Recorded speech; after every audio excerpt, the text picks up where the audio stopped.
All right, welcome to Halitics. It is the ninth day of March. So glad to have you with me. And I'm so excited and pleased to have the co-founder of Code Pink with us this morning, Medea Benjamin. I've been talking about why I think the Ukraine war is a terrible mistake and immoral from our standpoint as Americans, as we are fomenting more violence, more death, and a more unstable world around a more unstable world, period. But I think what Medea has to say will be more trenchant, more knowledgeable, more informative. Welcome, Medea. Thanks for joining me.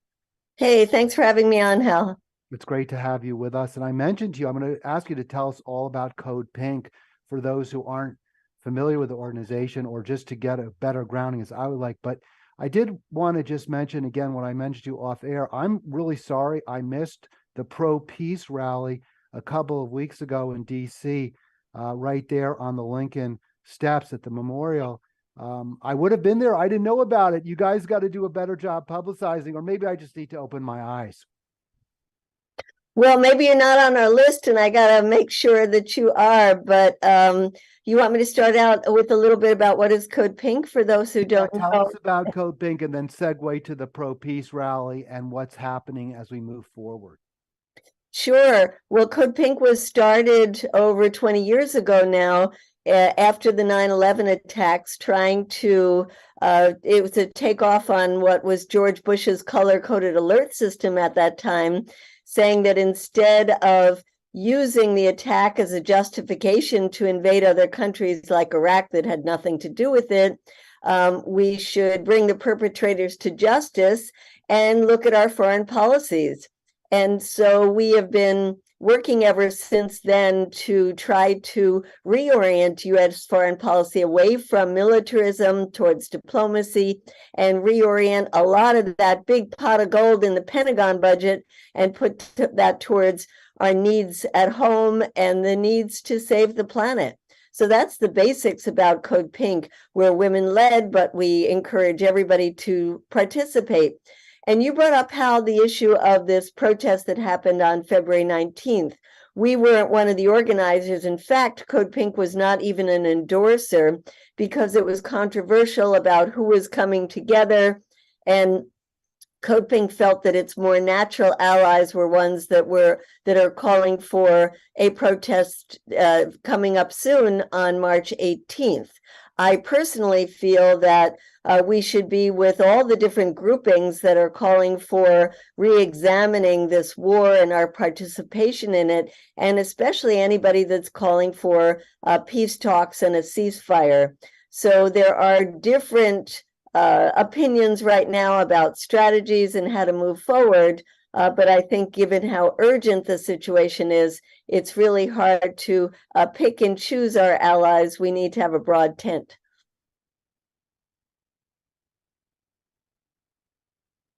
Can't hear you, Hal. I'm sorry. You know what? I just had my mic muted there. I apologize. That's really interesting about picking and choosing one's allies. And I've been a staffer at Our Revolution. I am not working for them full time now. I do some work for them. This program is purely my position, and those are my guests. Does not reflect anyone else's. But I remember something that the founder would say often, or the president rather. No permanent allies, no permanent enemies. You got to choose your issues. And right now, stopping this awful, deadly war would seem to be the priority.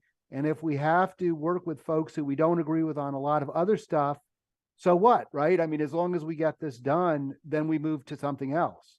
Yeah, it's really interesting because I remember Bernie Sanders and Mike Lee from the Republican side calling us together in Bernie's office to talk about the war in Yemen and how were we going to build a left-right coalition to pass the War Powers Act. And it was just great sitting around the table, and somebody joked saying, well, we have the Heritage Foundation and we have Code Pink, so I think this is a pretty big tent. I also remember Martin Luther King saying that if you're not uncomfortable with some of the members of your coalition, then your coalition is not big enough. And there was something that just happened yesterday in the Congress, which was a vote on withdrawing U.S. troops in Syria that have been there now for ages and have really no reason for being there. Their initial reason was ISIS, but that is no longer the threat it once was. And so Matt Gaetz introduced a war powers resolution. Now, he is somebody many would consider on the extreme right.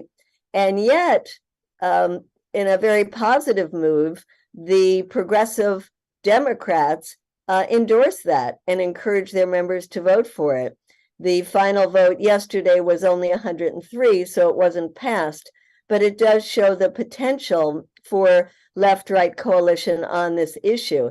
Now, I might be jumping ahead of how you wanted to conduct this, Hal, but it was so interesting that back in October, when there were 30 members of the Progressive Caucus in Congress that signed a letter to Biden that didn't say, let's not give aid to Ukraine, even military aid. It merely said, in addition to what we're doing to helping Ukraine, we should have negotiations.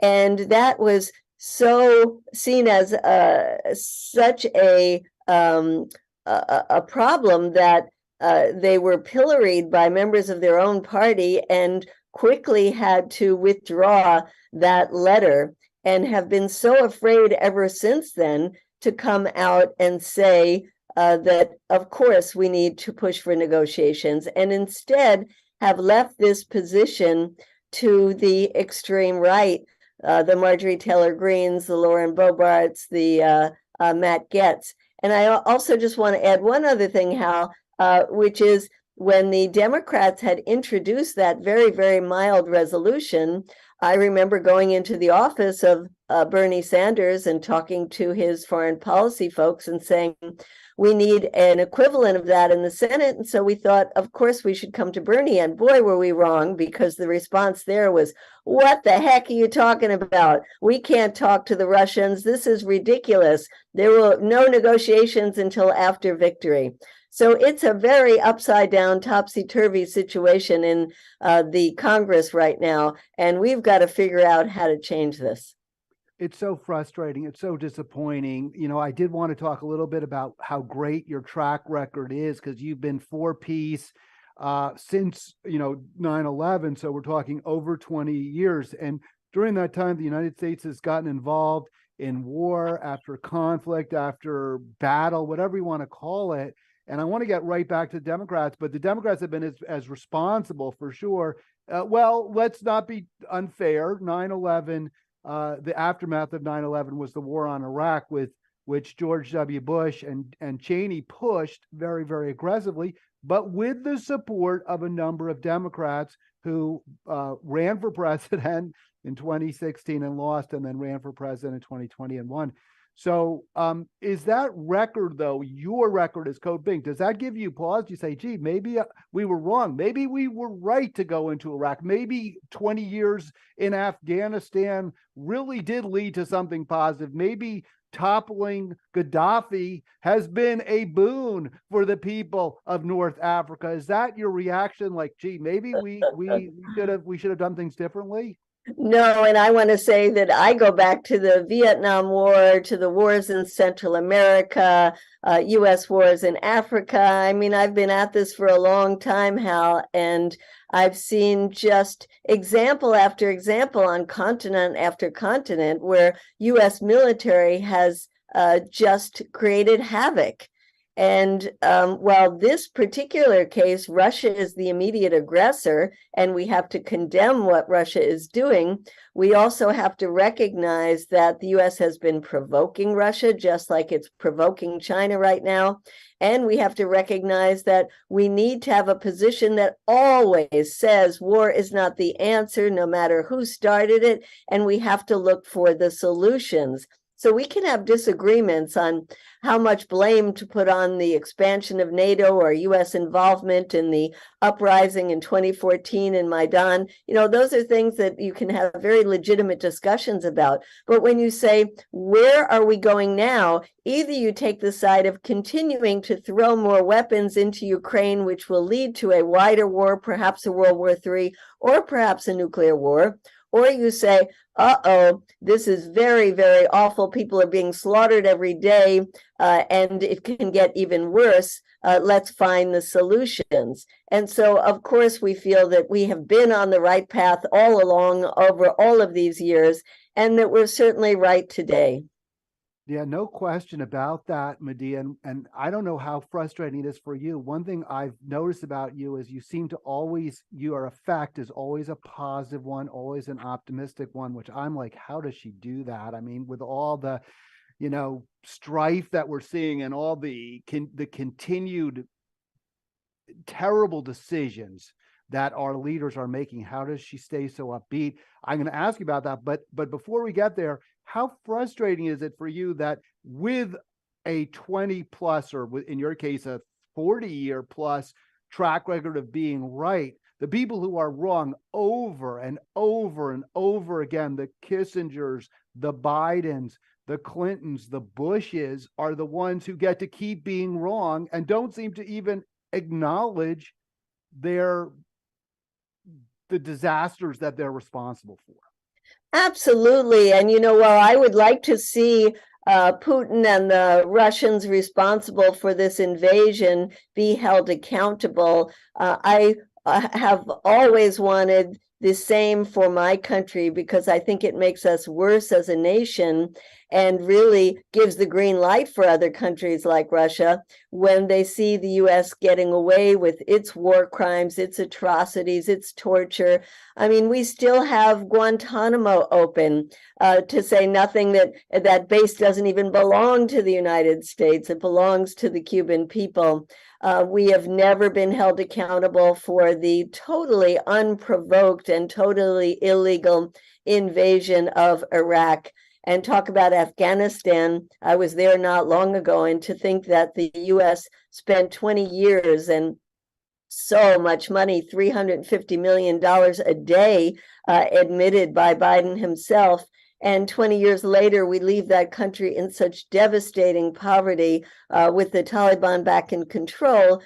You really have to question how ineffective the militarist policies are, and why it is that these neocons that have been wrong, and created such havoc and destruction and misery around the world still stay in power, from a Republican administration to a Democrat, and over again. People like Victoria Nuland, so responsible for the crisis that laid the basis of the invasion of Ukraine, and is still in power today, wreaking havoc. So yeah, I try to remain optimistic, but you really have to wonder how the heck they maintain this level of control when they have been so wrong and caused so much misery and bled our treasury to the tune of many trillions of dollars.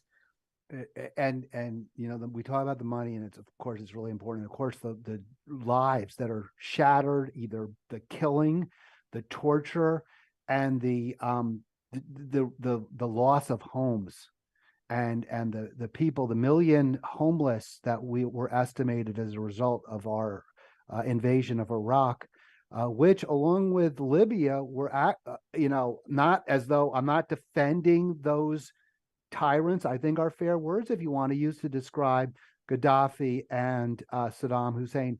But the people in those countries had more freedom, not saying they were free, but there were more freedom. There was more women's rights. There was more gay rights in Libya and Iraq before we toppled their leaders than we had in our, quote, allies like Saudi Arabia. So you look at that record, and it boggles my mind that there are so many now people who I call who call themselves progressive, people on the left who are saying, and I heard this today from I think he is progressive, saying, well, I'm against most wars. We've been wrong over and over again, but this is the first war since World War II. We're on the right side. Absolutely. I have friends that were Quakers. We just had a dinner that was blown up by this discussion. A person who was brought up by Quakers, been a Quaker's whole life, knows the mantra war is not the answer, and yet supports this war. And we got into such a difficult argument that I wonder if the guy ever wants to talk to me again. And walking the halls in Congress yesterday, I found people, and I don't know if you want me to name names or not, but name them, call them out. Ones that I love for many years, and I'm talking particularly about someone we ran into in the halls of Congress yesterday, Maxine Waters, who has been fabulous on these wars for over the years and been a great friend of Code Pink. And when I saw her, she came up and gave me a big hug and said, "You haven't been loud enough these years." Of course, thanks to COVID and January 6th, we haven't been allowed in Congress for 3 years, where the doors have just been open recently. But then we started talking to her, and she said, well, the Russians are out to get us and the Chinese are out to get us, and we have to do something about that. And you just don't know where to start with that conversation, because the world is so desperate, the entire world, and particularly the global South, for the big nations to get along and for us to put our money into dealing with the climate and the issues of the next pandemics that are probably around the corner and all of the poverty issues. And instead, we're going back to the uncivilized way of dealing with each other and the US provocations of Russia and China, and then turning around and saying they are after us. So, and she went on and on about how bad Putin is. And I said, Maxine, that's all we have. We can't wish away Putin. He is there, and that's who we have to deal with. And we have been dealing with him in the past. We have in the past had successful arms reduction treaties that the US has pulled out of. We have had successful negotiations like the Iran nuclear deal that the Russians were a part of. We have to deal with the people who are in power, and we have to talk to them. And I so wish that Biden would pick up the phone and talk to Putin like Trump says he would do. And Trump is using it to his advantage, saying, you vote for the Democrats, you get war. You vote for me, and before I even get in the White House, I would call both Zelensky and Putin, who I have a good relationship with, and we would figure out a way to end this war. Now, we might snicker and laugh that Trump doesn't say you can't Trump as far as you could throw him, but this is something that he gets tremendous applause for, and people really do want to see this issue solved instead of the way that Biden is dealing with it. Well, and also for those who say, well, Trump's a liar, you can't believe a word he says, those are the same people who have been arguing for 4 years that he's Putin's puppet, or for 6 years he's Putin's puppet, he's a Russian asset. So if you use that argument against him when he says, hey, I'm in good with Putin, I will be able to end this war. Well, how do you respond to that? If he's Putin's puppet, then clearly he would be better equipped, right, to end this war. So he actually makes a fair point. And as bad as Trump was on so many issues, when it comes to issues of war, he was hardly good. The Democrats tried to claim, he was against our foreign involvement, but he stepped up some activities, but he was hardly the worst in recent years. He didn't initiate new wars the way we saw from W. Bush and from Obama as well. So on the other hand, he did use economic sanctions in a horrible way, and he pulled the U.S. out of the Iran nuclear deal, which is still a very contentious issue to this day, and makes the region less stable. And I work a lot on the issue of Cuba, and when I see what he did to Cuba, putting Cuba on the terrorist list so that no banks want to deal with them, and making the lives of the Cuban people so much more miserable than the opening that Obama did. I'm very upset with a number of his foreign policies. I think, Hal, and you probably agree with me, that, we can't leave it to who is in the White House. These issues are way, way too important. And that's why it's so important that we build up from the base a groundswell of support for negotiations. And it's so interesting to me, given the almost complete uniformity in the media narrative, with the exception of some people like Tucker Carlson, and the almost uniformity in the political class, with the exception of some of them were extreme right Republicans, that this is an issue of global democracy versus global takeover of authoritarianism. This is an issue that can be won if we just stick with it. Despite that narrative, 48% of American people in the latest AP poll say they don't want to keep sending weapons to Ukraine. And so the American people, are really questioning this blank check. And it is going to come back to bite the Democrats if they don't start posing a rational solution to this. And that's why I wrote this book on Ukraine, it's called War in Ukraine, Making Sense of a Senseless Conflict. I've been nonstop for months and months and months on a book tour throughout the United States, trying to educate people, trying to build up support, trying to push locally the Congress people, and walking the halls of Congress, as we did yesterday for International Women's Day. And like it or not, that's what we have to do, because it's Congress that controls the purse strings. It's the White House that is making decisions on how to move forward in this, and we've got to influence them. So, Medea, do you have your book with you? I want you to hold it up if you can, so we can see it for a moment or two, and she'll go, let me see if I can. There we go. War in Ukraine, Medea. And now it's a little bit foggy. It's because of the way you've got your, that is when it's close to you, it's better because you have it sort of blurred, I think. Yes, let me take this blurred off here. And and I'm going to go ahead and link to it too in my show description. Maybe you'll. So this should be three good people now. will see it. 3 people. No, I'll link to the link. So if you have one where people can go to your website or what have you, or CodePig by Medea Benjamin and Nicholas J.S. and I can't see the last name. Davies. And I'll let you. So we had talked about a 15 to 20 minute interview. I'll keep you as long as you'll stay. I don't know if you have to go. I know you're very, very busy woman doing righteous work. Just a couple of quick questions. You mentioned, and I really appreciate you do, because sometimes I get so angry at the Democrats and I get so resentful of everything they say that I kind of maybe go too far in not condemning Republicans. But what you said about Trump and Cuba, and some of the other areas where he has been terrible in a foreign policy standpoint, it almost brings to my mind again, it's the overt partisanship. It's not even so much they have any beliefs, these elected people, or act on them, but the Democrats have been for relaxing sanctions against Cuba and against Iran. So Trump automatically has to be for them.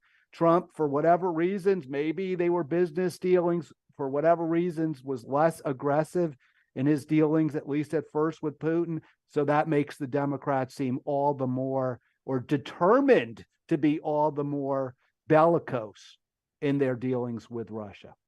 Yes, but as you know, for the most part, we have two war parties. And whether it's who is in the White House, or it is the composition in the Congress, or how people change once they get into the Congress, we find that there is just almost uniformity. Every year, there's a group of Democrats that calls for $100 billion cut in the Pentagon. It's not many of them. $100 billion is not nearly enough that has to be cut. And they know it's not going to pass. So they kind of throw it out there as a bone to those of us who want to see them doing something. but I feel very disappointed in how this military industrial congressional complex just keeps churning along despite all the disasters that it has caused in past decades. And, that is why I think it is so important that we use these moments when people are paying more attention to foreign policy to try to talk about not only the direct issue of Ukraine, but also the broader issue. Why do we have 800 military bases? Why do we have hundreds of bases surrounding Russia and China? Why do we have these bellicose military exercises within NATO that practice things like a nuclear war against our enemies? Why do we spend more than the next 10 countries combined on our military instead of using our military to just defend us here at home? So these are broader questions that have to be raised. There, as I go around the country, I do find a lot of support for our position from the grassroots. Even yesterday, we were walking the halls of Congress with signs that said, "Peace in Ukraine, peace talks now." We got thumbs up from all of these businessmen in suits who were there lobbying for who knows what, but all kinds of people in the hall that would say yes, yes, yes. So there is a tremendous disconnect between those in power that vote on these issues, vote for these blank checks, and what the public really wants and feels. And so when you ask, how do I not get too cynical and discouraged in all of this? One, I feel that basically, while it's easy to manipulate the American people, their basic instincts are one of wanting to live in a more peaceful world. And then you look at the global community, and there we are in good stead with our global neighbors, especially in the global South, who don't want to take sides in these wars, who recognize that a lot of this are proxy wars between the US and Russia, US and China. They don't want to be pushed into taking a side. They have said in different venues, like in the United Nations or at the COP27 climate talks, or in other international venues, don't push us to take sides. We don't want to join this war. We want to end this war. And that was the message that President Lula from Brazil gave directly to Biden when he was here recently. And Biden asked him to send weapons to Ukraine. And instead he said, we need interlocutors who will tell the Russians what a terrible mistake they made invading Ukraine, and will tell Zelensky that he's got to sit down at the negotiating table. We don't want to join the war. We want to end the war. Yeah, and we've actually, the record is not only that we have been stoking it, we've actually actively stopped negotiations when it looked like they might have transpired, when Putin was willing to, pull back the troops. We said no. There's so much to unpack. I know we have to let you go. I just wanted a couple quick thoughts and then let you have final word. With regard to what Representative Waters said to you, it's a false choice. It's either from the standpoint of the pro-war people, it's either we have all but a hot war with Russia or we do nothing at all. But as you've mentioned, we should be negotiating with Russia, and we should be asserting the need for human rights in the Russian Empire. We should be doing everything short of stoking military conflict or facilitating it. And I think we also have a duty when it comes to China to rein in as much as we can their ambitions. At the same time, recognizing we're hardly blameless in this area, perhaps the worst, I would say the worst offender globally of all. So we have to also, we shouldn't be throwing stones given our glass house. We should repair our house, make it out of something better than the glass, and then also work on peace around the world. So I think that Waters et al. Are presenting a very false choice. And I also just wanted to kind of sum up what you were saying about the global South opposing this war, and also around the country you're seeing opposition. What I see is with, intranationally and internationally, this war is also, it's a proxy war for a class war. It's a proxy war for a war between the elites whether they're academic elites, elites in the in what coastal elites, or economic elites, versus folks who are working hard trying to survive both in the United States and around the world. Well, Hal, I know you've been working your whole life for the rights of working people in this country. I remember there was a press conference when Biden talked about how much we're helping Ukraine. He said even paying for the pensions of the Ukrainian people. And a lot of people in this country were scratching their heads and saying, wow, I never got my pension. And yes, I like the way that you put it in terms of the elites. And wars tend to be called by rich people, and it's the poor people and the poor people's sons who end up paying for this war, often with their lives. Now, in this case, you could say that for the Ukrainians and the Russians, Biden is trying very hard to keep U.S. troops out of Ukraine. But the way this is going, it's certainly going to become a call by Zelensky if we don't put a stop to this, because every time we've sent in one class of missiles or weapons, whether it was the Patriot missiles, the HIMARS, the tanks, now they're calling for the F-16s, it's pretty inevitable that there will be a call for foreign troops to come in. And then, of course, we have the real risk of a nuclear war. So we do have to break through the elite messaging of this, break through the idea that the way to help the Ukrainians is to keep this fight going for years to come, just like we've kept fights going in Iraq and Afghanistan for many years, to the detriment of the people in those countries and the detriment of the U.S. as well.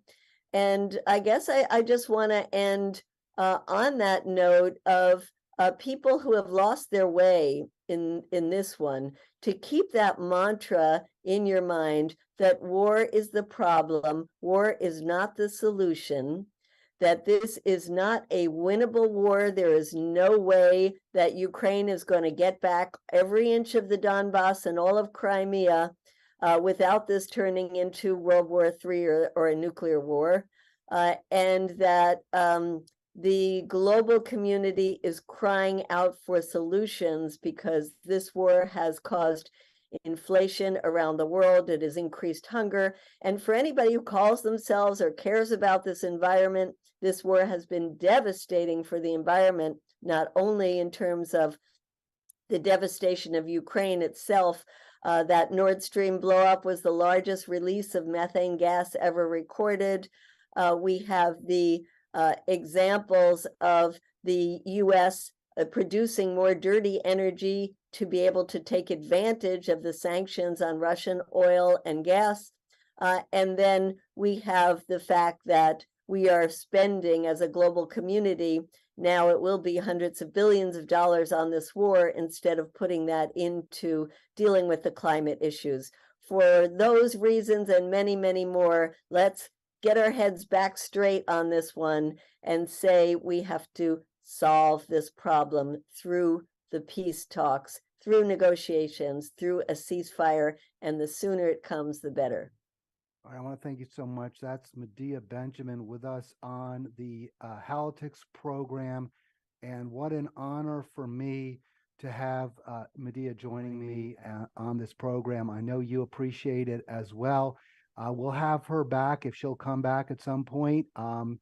And just have I guess we do have a couple more stories I want to get to. Let me see if I can get my screen looking good for you folks, because this is one of the areas where I struggle a little bit getting everything looking great, but really did greatly appreciate having Medea with us. So thanks, Medea, and I'm going to let her go at this point. I might just there you go. She's gone. All right, we're gonna. Thanks so much, Hal. Bye-bye. We'll see her soon. Let's see if I can get me back on better, where I always struggle with some of this stuff. And I think I should have had that, but we'll get it fixed. And I know Shade had a great comment. He said, Hal, don't worry about it. Don't worry about the tech. And I really don't spend a lot of time worrying, but we'll get it better. as we move forward. So that is our pro-peace talk. And I'm going to get up my slide deck as well, because I want to address a couple of other stories. We've been through Ukraine, and we've got another 20 minutes or so. If you want to call, by the way, 240-283-7262, 240-283-7262. I still haven't had, isn't that ridiculous? I still haven't had anyone call in except for my two amazing guests, Medea today, and of course, Charlie Cooper from Get Money Out, Maryland, some time ago. So now is your chance to join me on the program, 240-283-7262. And let me just see if we can get this slideshow going here. I was going to talk a little bit more about Ukraine, but I think we spent enough on that topic today, a half hour, and I couldn't add anything beyond what Medea's had to say, which is just really profound. We've got to stop this. There are other ways to solve global problems, and what we're doing now is only worsening them. So we've got to go in a totally different direction. Do want to talk a little bit about the COVID, right? So the latest on COVID, and I was really fascinated by this story in the New York Times, because the New York Times is, and why am I not able? For some reason, my sharing is not working here on my, let me get this out here this way. So it doesn't want to let me share my slide deck. I think I'm going to do it. I know you all love my endless chatter. Here we go. So let's see if we can get this up. We'll do our slideshow and get that full screen. And you can see me, and I'm going to set everything up perfectly for a nice slide deck in momentarily. So 240-283-7262 if you want to join me, 240-283-7262. Love to have you join me on the program. And what we're talking now about is COVID and the lab leak theory. And I was talking to a friend of mine who does support the war in Ukraine. And I was, bringing up, how Jimmy Dore's been right about a lot of things. He called Dore a clown. I said, hey, look, you can get as mad as you want about Tucker Carlson, but at least he has on varied guests. And I mentioned Jimmy Dore. And he goes, well, CNN, MSNBC don't have Jimmy Dore on because he's a clown. Well, I mean, I don't understand that. Dore's been right about an awful lot. And one of the issues he's been right about, let's see if we can get it there. Both U.S. political parties are open to the idea that COVID may have come from a lab in China. Well, I love that because, first of all, I love the way that is phrased so wonderfully from the incredibly biased New York Times. And because the Republican Party has supported the idea that it was a lab leak. It's been their argument. So this is somehow suggesting that, oh yeah, now the parties are coming around. Well, it's the Democrats that mocked and poo-pooed the lab leak theory, even when many of us on the left were arguing, wait, does it really make sense that it was a bat? Was it really a zoonotic origined virus? Is our friend Fauci really reliable? And now, as more and more evidence comes out, as the Department of Energy has stated with some confidence that it was a lab leak theory, you are seeing both parties, the Democrats now joining the Republicans, acknowledging that this may well be, probably is the result of a lab leak. Now, why did they not get it? What was going on there? Let's get back to the story. So here's what the New York Times says about it. Let me see if I can get that slide, a little more of it for you. This is their explanation for why the Democrats were skeptical. And I love this. Typical human bias probably played a role. Scientists are human, and science has become a vested interest industry, says Tim Trevin, founder of Chrome Biorisk Management in the Wall Street Journal. Well, it's not human, it's greed. It's a system that's designed to reward pharmaceutical companies and for-profit healthcare corporations at everyone else's expense. And if some privately funded lab that also, by the way, gets our tax money, right? Because that lab in Wuhan is getting or was getting money from the NIH, courtesy of Dr. Fauci. If our tax money, and we know it's being used to develop drugs that companies are making billions off of and charging us enormous amounts for those drugs, if it came out that those corporations funded research which directly led to a global pandemic that was incredibly disruptive, incredibly expensive. Oh, and by the way, led to over several million deaths, I believe, worldwide.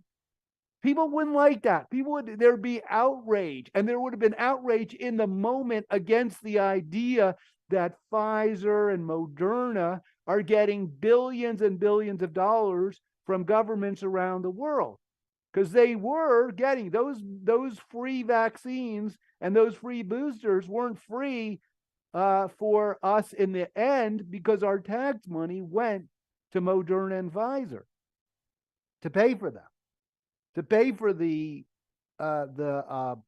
vaccines that our tax money helped fund the research into. So that's why there was all that skepticism. And I get Tim Trevin doesn't just want to say that it's a greedy, corrupt system and the people involved are part of it. But that's the truth. And maybe because he's part of some safety consulting company, Chrome Bio Risk Management, which itself profits from overseeing these corrupt crooks. That's a little bit redundant, corrupt crooks.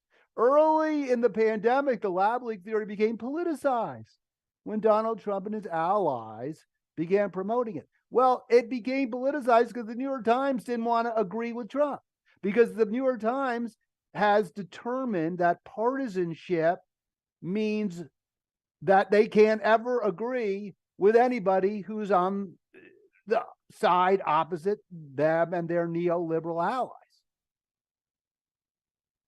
And Trump, as bad as he was, in some ways rebelled against the neoliberal hegemony, such as his call for tariffs. Also, Trump rebelled against, to some extent, the neocon orthodoxy. And we heard from Medea earlier how weak that was, how he stepped up sanctions against Cuba and Iran, which were terrible things to do, totally wrongheaded, totally, well, evil. But Trump also was for escalating against Russia, and a lot of people in the military-industrial complex didn't like that at all, and saw some money, saw their research and funding jeopardized. So the New York Times took the anti-Trump position, not the position that was justified by the evidence, but simply the anti-Trump position. And I'll give the Times credit. Some may have feared, some experts, that blaming scientists could have vilified their industry and hurt the funding they rely on. This dynamic is a reminder that experts are also susceptible to biases and self-interest like the rest of us. What about newspapers? How come we're not hearing about the biases and susceptibility of newspapers? It would be nice if the New York Times, wouldn't it be nice if they took ownership of what they did? It would be really, really, really nice. Right. So I think I got a feel good. I want to just do a quick feel good. So we'll get to that in just a moment. 240-283-7262. You got to watch the show live if you want to talk to me. That's the only way. I mean, you can talk to me anyway. But what I'm saying is, if you want to talk to me on air, if you want to comment on our stories here, you're going to have to talk. You're going to have to call. You're just going to have to call. It's just that simple. I know you don't want to do it. I know you don't want to get up at whatever, if you're on West Coast, left coast at 8 o'clock, but you got to do it. So our feel-good story here. So what I was doing this morning, oh, and by the way, there's two feel-good stories before I get to my other feel-good story. So how do you like the new look? We've been really blue. I've noticed it. I've noticed the blue tint. I've gotten criticized for that blue tint, and I've noticed it. And it was because I was using an old Logitech camera that I had not adjusted the white balance, they call it. I did a lot of research. Why is it white? Why is it blue? So the old Logitech camera, and apparently this is a Logitech issue. But I went out yesterday and got this really nice, you can see it's better, right? The camera, the look is better now. I got this really nice brand new Logitech. It's a HD 1080 and it looks better. So I told you we're going to upgrade the live stream as we move forward. It's just going to get better and better. I hope. I think it is, but I think it will. I think it has been getting better. The response from you then will prove this. More subscriptions. Just click that subscribe button if you're watching on Halitics, and that's the only place you can watch it right now. So click that subscribe button. And if you comment at YouTube, I'll definitely read your comments and share them on air if they're appropriate, as I have recently. So let's see if we can get to the field. So one feel good story is I think things look a little bit better now on the screen than they have been because of my new camera, my new Logitech HD9. And I got to say, I love doing these lives. I love this. This is really what I'd like to say I was born to do it, but I think you have to be good at something and people have to recognize you and you have to kind of blow up. I think I did a good job with the radio station, but I just feel like this is what I love to do. This is what I want to do. So I hope you agree, and you can. And if you do agree, show it by clicking that like button and click for this video and clicking subscribe for Halitics. So I just want to show you a feel good moment. So I was this morning on Capitol Hill. There's California Congress member Ro Khanna, and we're standing there for tip workers, many of whom are making under 15 an hour, making under 10 an hour, whatever your state minimum wage is. They're below that. It's terrible. It's just totally wrong.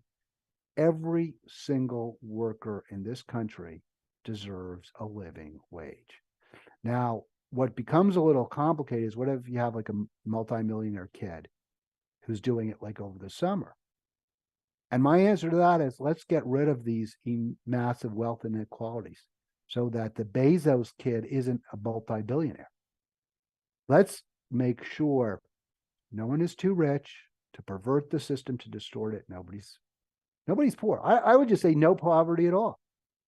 Nobody is living in poverty. Everyone has enough. What is enough? Enough to eat. You're never food insecure. A safe, secure place that you can call your own to live in. Sanitation, healthcare, education, leisure time, culture. That is not too much to demand from our society. And by the way, if we were at that place, I don't think we'd be at war with Russia. Maybe I'm wrong. Maybe I'm too much of an optimist, but I really believe that. And I think that's what Medea believes too. All right, that's going to do it for today's program. Thank you so much. Thank you so much, Medea Benjamin.